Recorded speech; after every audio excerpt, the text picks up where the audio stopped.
লা লা লা লা।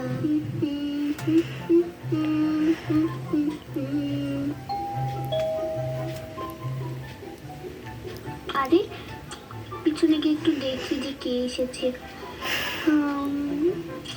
আরে আরে ফারিয়া ভাবি, আপনি এসেছেন নাকি? ভালো ভালো, আসুন ঘরের ভিতরে ঢুকুন। হ্যাঁ হ্যাঁ ভাবি, তার জন্যই এসেছি। আচ্ছা চলুন না ভিতরে, তাহলে চলুন।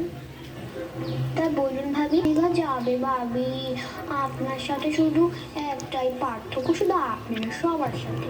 কিসের পার্থক্য বুঝতে পারছেন না? স্বর্ণ মুদ্রা, আমাদের একটু বেশি স্বর্ণ মুদ্রা আছে, বুঝেছেন নাকি? সব নেই, যত সব আদিক্রিতা। সব ভালোই আছে, এখন আমার সামনে ভালো সাজা হচ্ছে। আমারও যদি একটা থাকতো একটা স্বর্ণ, আচ্ছা থাক। দুজন তো সবকিছুই ভাবতে থাকছিল। সত্যি বলতে ভাবি, আপনি না খুব ভালো, আপনি খুব নরম মনের মানুষ। আপেল খাপেল খেয়ে যান না ভাবি, বুঝছেন তো, এখন রান্না বান্না করতে হয়। আরো দিন এসে আপেল বিস্কুট চানাচুর সব খেয়ে যাবে। এখন আমি যাই, ঠিক আছে? এরপর আবার সবাই সবার মতো কাজ করতে চলতে থাকে এবং পারিয়ে ভাবিও চলে যায়। সে কিন্তু হাসতে হাসতে চলে যাচ্ছিল, কারণ সে একটা অঘটন ঘটিয়ে দিয়েছে। এরপর যায় সালমা ভাবির কাছে।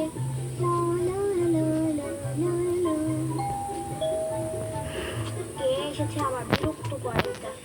সালমা ফারিয়া ভাবিকে একটুও দেখতে পারতো না, কারণ সে জানতো যে ফারিয়া ভাবি কোনো সময় না কোনো সময় সে ঝগড়াটা লাগাবে, তাই সে পছন্দ করতো না। বলছেন কেন, কি হয়েছে এখন আপনার?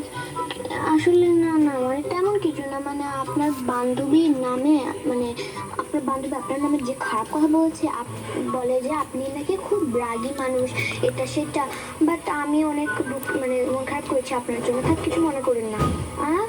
ও আমার নামে এসব কথা বলতে পারলো? ঠিক আছে, আমি আর রিমা ভাবির সাথে কোনোই বন্ধুত্ব রাখবো না, উনি এত খারাপ। হ্যাঁ হ্যাঁ আচ্ছা থাক, আমি এখন যাই। বলে দুজনকে সব কথা বলে এবং দেখে যে সব কিছুই মিথ্যা। কি?